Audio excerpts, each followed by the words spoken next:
So I imagine for me, I mean, I've never practiced criminal law, but I think there'd be two things that I would struggle with the most. One would be, so if you're representing the client that's alleged to have committed a serious crime, so let's say it's a crime against another person, cross-examining the complainant, the alleged victim, must be really hard. So, if it's a sexual offence, for example, that must be really difficult. If it's even, serious violence, that must be really difficult, especially if they get upset in the witness box, etc. You've got to deal with that in such a sensitive way, but you've also got to bear in mind that you're acting for the client who's presumably saying that they didn't do it. So that's got to be pretty tricky. And also, I think interviewing your client about it as well, because the detail you need to pull out must be quite tricky. And you have to talk about such sensitive issues.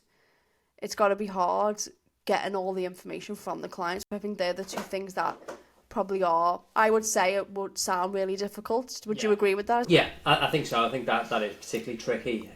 So when you've got someone quite vulnerable in the witness box, and I think it's just about treating that person, with a little bit of respect. So, if they break down, I'll say to them, do you need a break? Do you want a tissue? Something like that.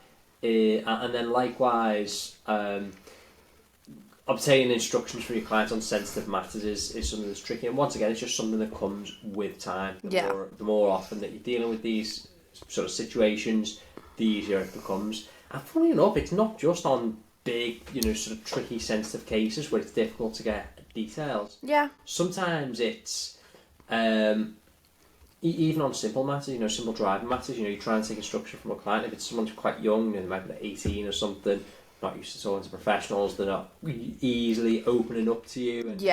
And, it's like trying to pull teeth sometimes, when you're taking instructions. So, you've got to ask questions to the nth degree. So it's not even just on cases where it's really sensitive matters. Any case, it can be difficult to get instructions from a client. It's all about asking the right questions to get the right information out of them.